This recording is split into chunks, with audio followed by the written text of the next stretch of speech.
Let's take a look at the Colts selections. Of course, it all started round 1, pick 15, with UCLA defensive end Laiatu Latu. He had 13 sacks in 2023. It led the Pac-12, 2 interceptions, 5 forced fumbles, unanimous All-American in 2023. Pat Tillman, Defensive Player of the Year, 2022 Comeback Player of the Year, 2-time first-team All-Pac-12. His draft comp is TJ Watt. Then round 2, pick 52. That was Texas wide receiver Adonai Mitchell, second team All Big 12. He had 55 catches, 845 yards, and 11 touchdowns in 2023. His draft comp is George Pickens. Then in the third round, pick 79, the Colts grabbed Pitt offensive tackle Matt Goncalves. Is it Goncalves or I can't even talk. Goncalves. Goncalves. I want to go with Goncalves. I think it's Goncalves. Goncalves. That's Or Goncalves. I don't know. So I apologize. I'm excited to watch you play this year, but I'm butchering the name. I know. Third team All ACC in 2022. With the fourth pick, or with the 117th pick in round 4, it was Wisconsin guard Tanner Bortolini. Third team All Big Ten selection there. Round 5, pick 142 goes to Oregon State wide receiver Anthony Gould. First team All Pac-12 in 2022. Honorable mention All Pac-12 last year. His draft comp is Isaiah McKenzie, so I thought that was kind of funny because the Colts let Isaiah McKenzie walk last year. And then in round 5 as well, pick 151, Missouri linebacker Jalen Carlisle. 64 tackles in 2023. It led the team, 4.5 tackles for loss, 2 sacks, 2 interceptions, and a forced fumble. Round 5, pick 164, Auburn cornerback Jalen Simpson, second team All SEC, 4 interceptions, 1 interception return for a touchdown, 36 tackles, 1.5 tackles for loss, 3 pass breakups last year. He was projected as a 4th or 5th rounder. The Colts, other 2 5th round picks were projected as 6th rounders. So once you get past the 3rd round, though, you're just not really taking what's really projected. You're just taking who you like, but it's still worth noting that they took 2 projected 6th rounders round 5 before getting Jalen Simpson. Round 6, pick 201 was Marshall cornerback Michael Abraham, and then in round 7, finishing off the draft class for the Colts, pick 234, Oklahoma defensive tackle Jonah Lalu. Starting off our Colts draft discussion. Let's go ahead and do what we've done a couple of times. We did it after the season, and we'll do it here as well. 4 words to describe the Colts draft. For me, my 4 words are, I guess I'm in. Originally after round 1, I was all set to go. I had it all ready to rock. It was going to be no more edge rushers after the Colts selection of Laiatu Latu. And it's like, look, I get it. You're in the same division as CJ Stroud, Trevor Lawrence. Getting to the quarterback is as important as ever in the AFC South. The Colts were 5th in sacks in 2023 with 51, the most of any team that did not make the playoffs. You have Samson Ebukam, who led the team in sacks with a career-high 9.5. He was 25th in the NFL, 12th amongst defensive ends. You had Kwity Paye, who had 8.5 sacks, 14th among defensive ends. Dio Adengbo had 8, all 3 of which are still currently on the roster in 2024. If you were looking to get stronger on the edge, you could have gone. I know people are probably going to listen to this and laugh, but you had players like, for instance, Jadeveon Clowney, who's coming off a 9.5 sack season, tying his career highs. He signed for 2 years, $10 million. If you say, hey, Crash, he's too old. He's over 30. Which kind of hurts me personally, as a 33-year-old. Really hurts. But you have Andrew Van Ginkel, who's coming off a solid year, and he signed for the same amount as Clowney. He's, I think, 28. And that's to say, I say all this because reminding everybody, the Colts signed quarterback Joe Flacco to a 1-year, nearly $9 million contract. A quarterback you'd have to completely change your offense for if Anthony Richardson were to go down and he had to step into play. And what I'm ultimately getting to is not only could the Colts have either addressed a draft need in free agency, be like, okay, we need a wide receiver, we need offensive linemen. Let's go out and get that player in free agency. Or they could have done that with defensive end. Be like, okay, we really want to get an edge rusher. Let's go address that in free agency so that we can focus on some other things during the draft.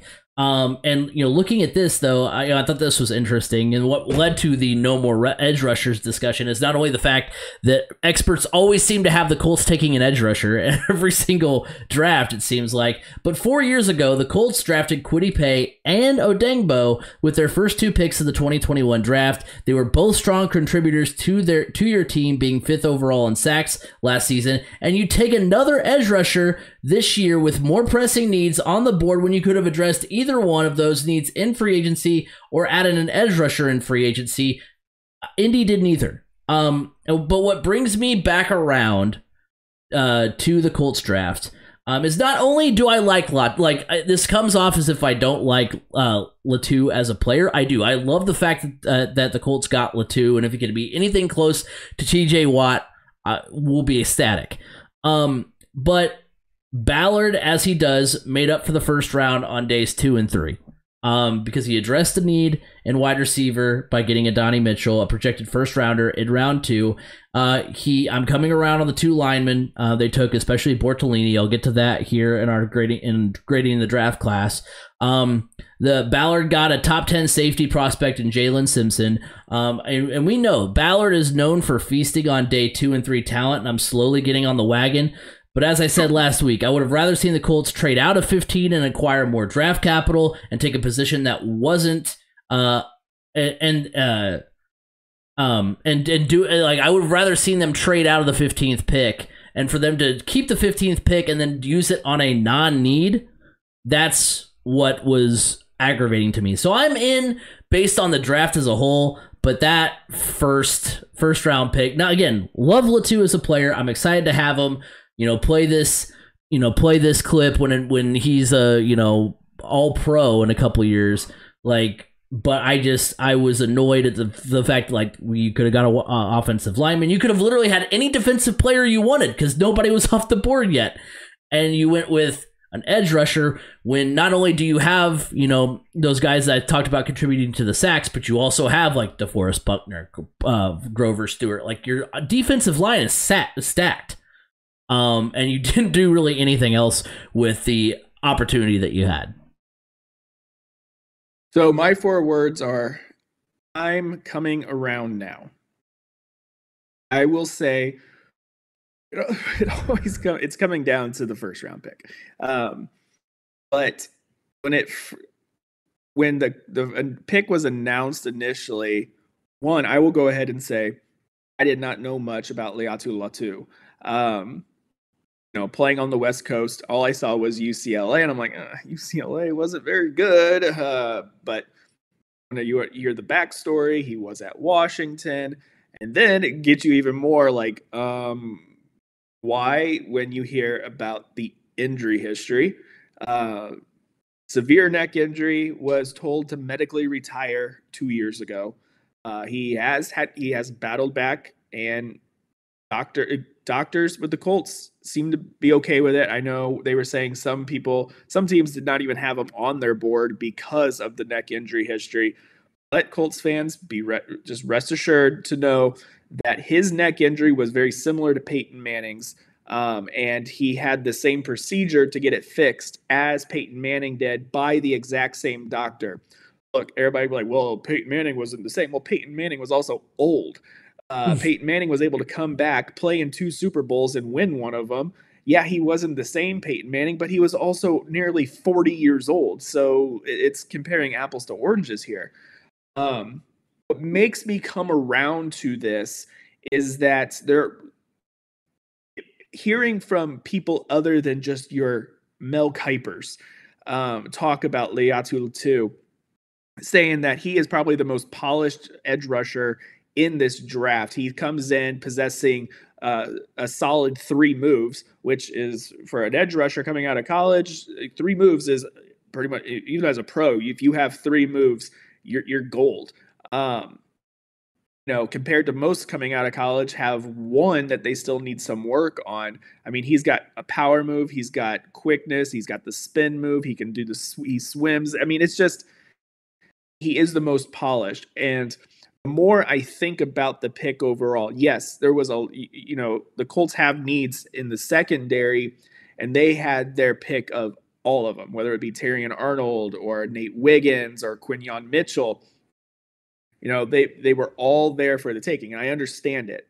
But also, you got to look, how many corners did the Colts take last year in the draft? Took a ton. And, Julius Brents had an up and down year because of injuries. If he comes back and he's 100% healthy, look, he's a really solid player out there for you. But when you look at the Colts were 5th in the NFL in sacks. That's great. That's really great. However, on the flip side, the Colts were not getting consistent pressure on the quarterbacks. So yeah, they had some luck getting to the quarterback, but they weren't doing it consistent enough. So you can really hide a lot of any deficiencies you may have in the secondary if you're able to get pressure onto the quarterback, have a consistent pass rush. And look, if you look at Kwity Paye, Dialog Dengbo, they're very similar. They're more of a power rush type end. Whereas Laiatu Latu, if you look at his body build, he is going to be a speed rush. I mean, the thought of pairing him on one side with either Samson Ebukam or Kwity Paye, it could potentially have the makings of something that Colts fans have been wanting for a while, a Dwight Freeney, Robert Mathis type duo. Are they going to live up to that type of careers? Probably not. I mean, those two were some of the best, obviously. But I see where the Colts were coming with that pick. Like I said, hearing it from other experts outside of like a Mel Kiper, Bill Belichick on the Pat McAfee show gave this pick an A+. This is a guy Bill Belichick would have picked, and love him or hate him, Bill Belichick knew how to evaluate talent. Nick Saban, I forget which. I mean, they were everywhere. All these old retired coaches that have won plenty of championships and know how to evaluate talent. Nick Saban said this guy was his top pass rusher as well when looking at the draft. So when I hear those guys say that, I'm a lot more on board with the pick. Whereas, Mel Kiper is going to sit there and spout off all these like measurables and blah, blah, blah, blah, blahs.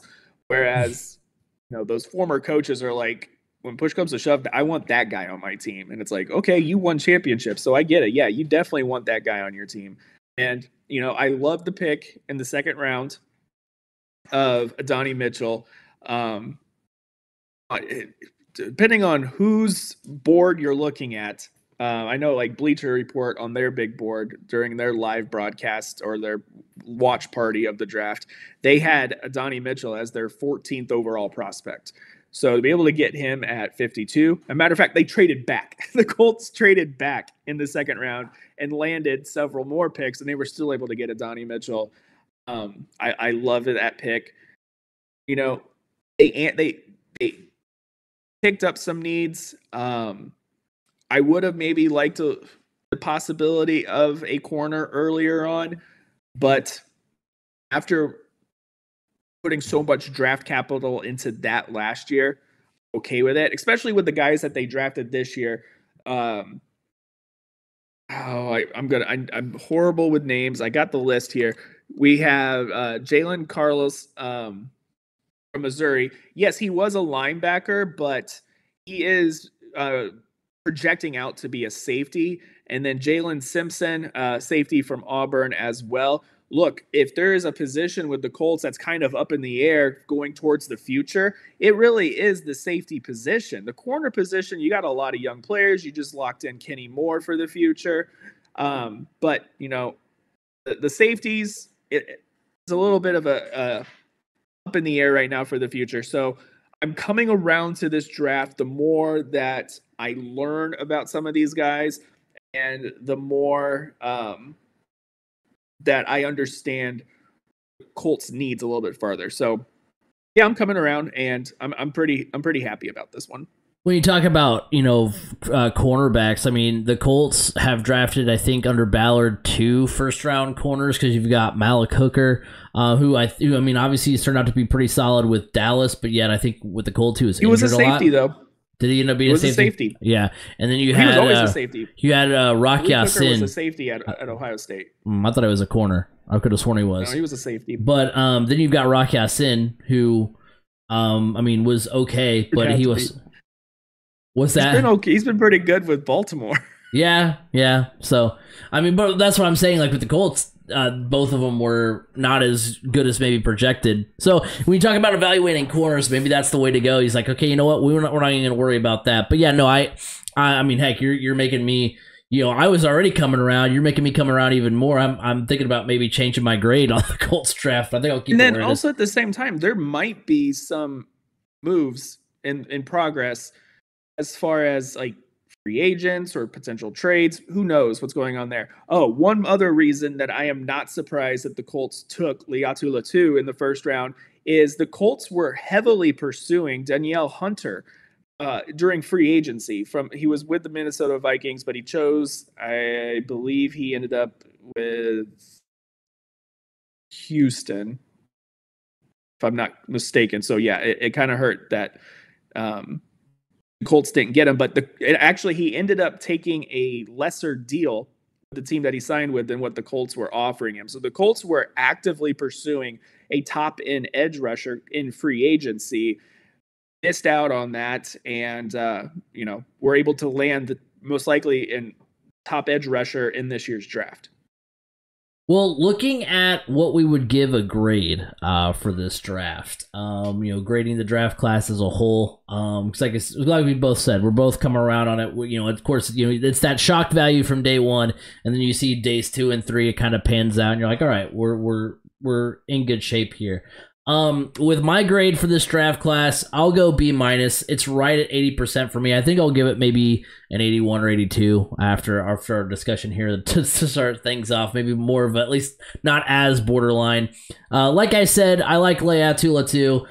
Talked about the TJ Watt player comp last week. ESPN compares him to Matthew Judon, who had back-to-back seasons with 12-plus sacks in 21 and 22. Latu had 13 sacks, 2 interceptions, and 5 forced fumbles in 2023. He was a Pac-12 Defensive Player of the Year and a unanimous All-American, and if he's anything close to the player comps, he'll be a terror in the AFC South for years to come. Adonai Mitchell, as I said earlier, was a projected first-rounder with the 6th ranked wide receiver prospect according to ESPN. He's a strong vertical threat. The Colts got him in the 2nd round, so that's addressing a team need and value. The Colts then added Matt Goncalves. Matt Goncalves, I think it's calves. Goncalves.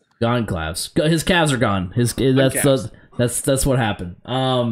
He's the 76th best overall according to ESPN. The Colts got him at 79. So he's strong in the run game. He's smooth in pass protection and has good body control. He can play both sides of the line, which makes him even more valuable when it comes to O-line depth. Next up is Tanner Bortolini, who I particularly like because of his versatility. He had 35 starts at Wisconsin, 13 at center, 8 at left guard, 3 at right guard, 3 at right tackle, and he even got a start at tight end, which is pretty fun as well. So look, that was another need. The Colts were projected to possibly take a tight end. There you go. We have a lineman who had a start at Wisconsin at the tight end position. He only allowed 3 sacks during his time in Madison, 1 last year, and 479 pass block snaps. So that's pretty impressive. Anthony Gould was an All-American as a punt returner in 2022, and now you're probably like, hey, Craig, you said this draft was bordering on a C, but yet you've raved about every player. The fact that Ballard used 4 of his first 5 picks for a non-need when he could have literally had any defender he wanted, Offensive line depth. Line help was either a non-need or low on the list on most sites I looked at, and a punt returner. That's where my sourness and where I'm bringing this grade down because of. You then got Jalen Carlies with was the Colts' next pick, which was a reach, 203rd player overall according to ESPN. He was drafted 151st. And then look, by day 3, like I said before, there's no more needs. You draft who you like. The Colts had 3 picks in round 5, and I'm only sold on Jalen. And the only one I'm really sold on is Jalen Simpson. All SEC. I got conflicting reports. I saw some where it said he was first team. That's where I saw on Wikipedia, and then I saw second team as well. But he was on that all SEC team with the likes of Kool-Aid McKinstry, Terrigan Arnold, Javon Bullard. You have Marshall cornerback Micah Abraham, who's undersized but has good instincts for the ball. Oklahoma defensive tackle Jonah Lalu, who wasn't projected to be drafted, but can be versatile, which I always like when you're adding depth. So on the one hand, yeah, I'm a fan of the early picks and not so much the later, which is pretty standard. But on the other hand, Ballard didn't go hard at addressing needs until day 3, because we talked about cornerback, we talked about safety, and that wasn't addressed until the later rounds of the draft. And he didn't. And when addressing those needs, it wasn't any sort of standout player. So that's why it's barely a B grade for me. Like I said, I'm coming around on it. I do like the draft as a whole, but it's some of those things that he did as far as not addressing some maybe more pressing needs that causes me to still be a little bit sour on it. All right, so for me, I'm trying to look up the pronunciation, but Pitt does not have the pronunciation guide on their roster like some do. So gave up on that. I'm going to call them Goncalves. Goncalves. Or I like it. I mean, honestly, the phonetic spelling is Gonsavs. It's like, I don't know. So I'm trying to figure that one out. I'm giving this one an A- because of really the first 5 picks. Laiatu Latu is a great pick, in my opinion. If you look at some of the best edge rushers in the NFL, they have the body type that he has, and I think he's gonna. Colts fans are gonna come to love him. Donnie Mitchell, same thing. And then Anthony Gould. Yeah, he's a wide receiver, but he's a speedster. He is going to be a great piece in the return game, especially with the changes in the return rules this year. I think he could be pretty special there. But the 2 picks on the offensive line are what really stand out to me the most and push this into the A- range. Matt Goncalves, Calves, whatever, and Tanner Bornolini. Look, Matt is an offensive tackle. Yes, some people are projecting him as potentially a guard, but like I said, a lot of the draft experts, even though you can't always trust them, but some of them were saying, look, this guy is somebody that could come in this year and contribute to that Colts offensive line. He's not going to be a starter, but he's a big, powerful guy. And if he's able to come in and contribute, that's great, because where he may come in, we have some weaknesses on the offensive line still. Just got to put it that way. And if he's somebody that could eventually become a starter, which he possibly could, it's a great pick. I also love the Tanner Bortolini pick. Yeah, I know he didn't grade out as the highest, blah, blah, blah, blah, blah, whatever. Look at the history of Wisconsin offensive linemen. They're not always, a lot of them are the biggest, but they're some of the smartest as well. And Tanner Bortolini, he was just consistent and solid at Wisconsin. And that's kind of what you need from your center. And I know he's got the versatility. He's played all over the line. He's definitely an interior offensive lineman. But this is a pick looking towards the future. Ryan Kelly is in a contract year. Ryan Kelly has also thrown around the idea of retirement. Ryan Kelly's also talked about the idea of re-signing with the Colts and finishing his career with the Colts. So even if it's retires after this year or signs a 1-year deal and comes back for 1 year, look, he can help get Tanner Bortolini ready to step in to the starting center role. And I think that is definitely a great pick for the future. Obviously, when you start getting later into the draft, it's kind of a toss-up. But those first 5 picks, I think those were great picks that are going to provide a lot of talent to this team going forward in the future. Yeah. I think I've especially the 2 linemen. Like you said, they of course, as you've noticed, we're not super well versed, at least on pronunciations. But like at the same time, which I saw Gonzalez is another one I saw when looking it up myself. But yeah, like Portuguese, Argentinian or something. Yeah, but yeah, no, I mean, I think those 2 picks are going to end up being really good. And yeah, I think, like I said, I mentioned the first 5 picks of the, first, few rounds of the draft were really good for the Colts, I think. So, did you give it a grade overall? I can't remember. Did you say that? Yeah, A-. A-. Okay, I like that. We're I got B-, you got A-. We're thinking the same, along the same lines here. So I like that. So before as we wrap up the Colts conversation, I want to talk about which Colts rookies are we most excited to watch at Lucas Oil Stadium next season, offensively and defensively. On offense, it's an easy one for me. Texas wide receiver Adonai Mitchell. He's going to be a lot of fun to watch. The Colts add Adonai Mitchell, who had 55 catches, 845 yards, and 11 touchdowns in 2023. If those numbers don't pop enough for you, remember, he shared the field with Xavier Worthy, who the Chiefs selected in the first round.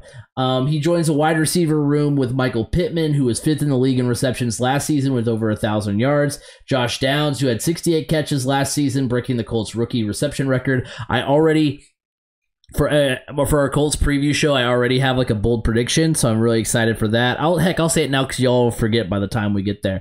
I think we're going to see that record broken for the 2nd year in a row, potentially. I think that's going to be my bold prediction. And so watching that trio of receivers is going to be a lot of fun this season. I'm really excited for that. Defensively, I'll go with Auburn safety Jalen Simpson. From a developmental standpoint, he graded as a solid backup and was projected to go in the 4th round potentially, and the Colts got him at the end of the 5th round. He led Auburn in interceptions the last 2 seasons, 4 picks, 1 for a touchdown, 7 interceptions, and 14 pass breakups for his career. He's explosive. He can test the ball well. So I can't see what he becomes during his time in Indianapolis. So it's kind of hard to pick an offensive player when the only one that's probably going to see the field on offense is Adonai Mitchell. Right. Otherwise, I mean, I'm so excited to see a backup offensive lineman. I mean, you could be. It was fun to watch Q that rookie year. Well, that's a little. He was. I know he's a little bit different. Very different. Top 10 pick. Yeah. Yeah. Adonai Mitchell, I'm right there with you. I don't know about the rookie reception record being broken, just because Josh Downs plays so well in the middle of the field, is that slot guy that's just kind of all over the place. But the rookie touchdown record, I think, could, because Adonai Mitchell is a big time red zone threat. And if you're going to have weak tight ends, then you might as well have a couple wide receivers that are big time end zone threats. And Adonai Mitchell is one of those. So I think, I like where your head's at on that one. Defensively, I am going with Laiatu Latu. When you watch a lot of the past video of him, teams were giving him the Aaron Donald treatment. He was being triple teamed, and USC, there's a picture of him rushing the quarterback against USC, and 3 offensive linemen are on him, and USC's just daring the rest of UCLA's defensive line to come get Caleb Williams, and they didn't. So if he was getting that kind of treatment, and if he's able to translate that over to the NFL and have that kind of impact, it's going to end up being a pick your poison type deal. Because look, teams are already going to have to at least double team DeForest Buckner, who I thought, I feel like you could put DeForest Buckner in that conversation with Aaron Donald. He's a guy that's a game changer at defensive tackle. So if you're having to put 2 guys on DeForest Buckner, then you got to worry about either Samson Ebukam or Kwity Paye, and then Laiatu Latu coming off either side. Okay, where do we go there? And then, oh, by the way, that big dude next to DeForest Buckner and Grover Stewart is also is a planet of a human being. And you got to worry about covering him as well with one of your interior guys. So it's kind of end up being, I think Laiatu Latu could honestly have a rookie of the year type season. Do I think he's going to be rookie of the year? No, I don't think so. But he very well could, lining up alongside someone like DeForest Buckner. He didn't have that at UCLA. And he was still really, really good. So I'm really excited to see that and how that pairing works out. Yeah, again, player comp TJ Watt. So if he's, imagine TJ Watt lining up next to DeForest Buckner. Yeah, it's just as an offensive line's got to be like, now I need to keep a tight end in as an extra help blocking. Oh, my running back better be ready to chip off on somebody. I mean, it's just like it hampers your offense a little bit.